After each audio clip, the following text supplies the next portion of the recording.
happy today to participate in this discourse, speaking about healthcare, collaboration between public and private entities in healthcare systems. It is both an honor and a privilege to join you today for this important session on the institutionalization of public-private partnerships in healthcare across counties. First, I'd like to express my sincere gratitude to Open Fences for inviting me to contribute to this crucial conversation on healthcare within our devolved units.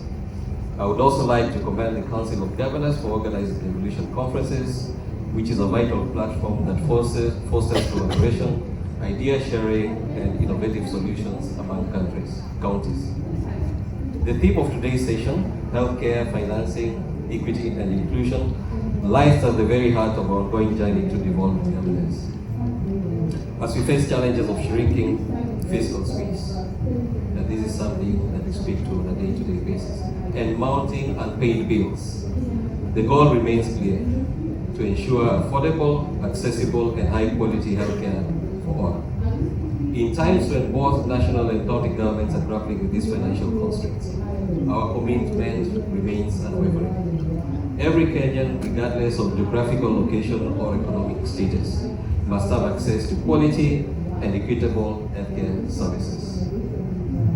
This vision drives the Public-Private Partnerships Directorate and the National Treasury to provide legal and regulatory framework that supports collaboration, partnerships amongst national and county governments, and the private sector for collective efforts of improving healthcare outcomes across the country. So why do we go for PPPs at the county levels?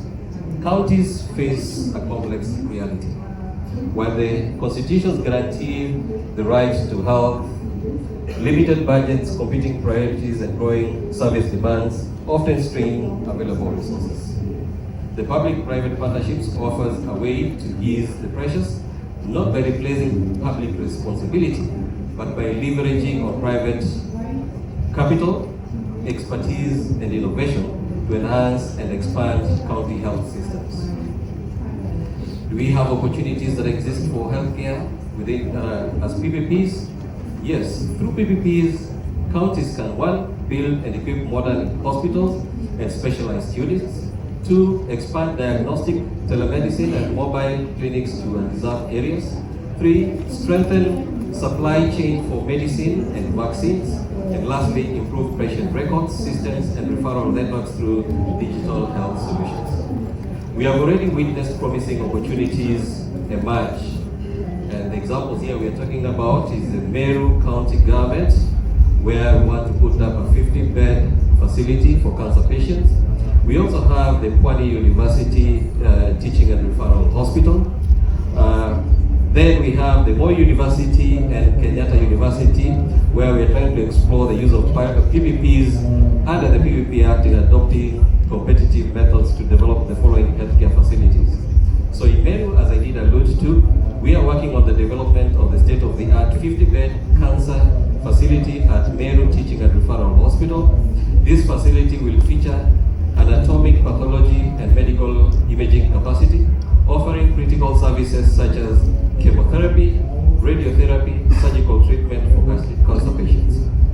In Pwani University, we are developing a Pwani Teaching and Referral Hospital, which is a 200-bed capacity facility, but because of affordability, we are starting with a 450-bed, and we'll graduate it up to 2,000-bed capacity.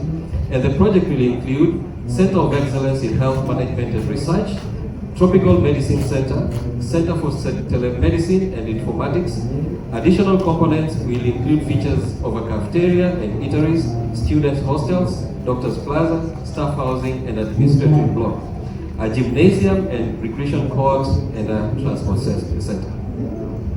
In Moi University, what we will be doing is to expand the Moi Teaching and Referral Hospital with enhanced teaching and student accommodation facility for the College of Health Sciences.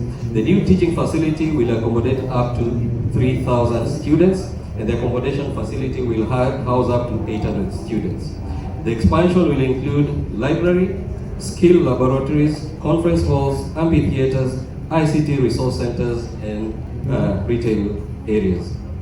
In Kenyatta National Hospital, what we're trying to do is to develop 2,500 residential units to meet the housing needs of critical staff. The accommodation will range from studio to 4-bedroom apartments and will provide housing for families and patients' caregivers, with fees deducted directly from the staff payslips. These examples remind us of that PPP are not abstract concepts. They can deliver tangible improvements when well-structured and community-focused. I believe we all watched the PPP symposium, where we showcased a number of projects that are working, ranging from all sectors, be it transport sector, be it health sector, be it on accommodation, be it on even the transport related. You talk about airports, you talk about seaports. PPPs work. The realities and challenges we face, which we must candidly address to deal with. We have experienced a lot of project stalls when incoming administration changes priorities every 5 years. This disrupts momentum, sometimes requiring us to restart engagements entirely. At county level, lack of dedicated, experienced PPP teams has been a barrier. Without consistent institutional memory, projects lose direction, negotiations slow down, and timelines stretch. And we are there as a PPP Directorate under the National Treasury. Besides supporting the national government, we are offering this hand to support the county government. For those of you who read and have interacted with the pieces of legislation, the PPP Act of 2021, from Section 64 all the way to Section 65, provides for mechanisms on how to onboard PPPs at the county level. And this does not only speak to her, it speaks to all sectors within the county. So if you're available, you have concepts that have been prepared, please don't hesitate to reach to us as a directorate, because it also provides for mechanisms through which the directorate can support you in all phases of the PPP life cycle.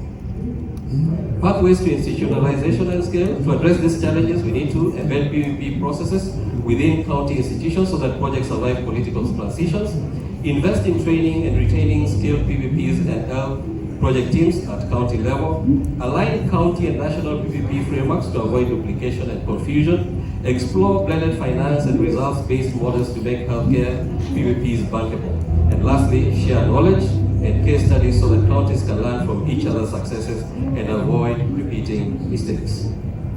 Equity and inclusion at the core. Institutionalizing PPPs is not just about financing, it's about who benefits. Projects must prioritize access for rural, marginalized, and low-income population. They must integrate gender and disability considerations from design to delivery. And they must embed affordability safeguards so that no Kenyan is excluded from the essential healthcare because of cost. When equity is the guiding principle, PPP becomes not just partnerships for infrastructure, but partnerships for justice. So what is the way forward? As a PPP Directorate, we stand ready to walk this journey with counties, providing technical support, helping structure bankable projects and impactful healthcare projects, and ensuring that every partnership serves for the public good. Let us move forward with a shared commitment, start small, learn fast, scale smart, and above all, keep the citizen at the center. Together we can build a healthcare system where every Kenyan in every county has access to quality, equitable, and inclusive healthcare. Asanteni sana.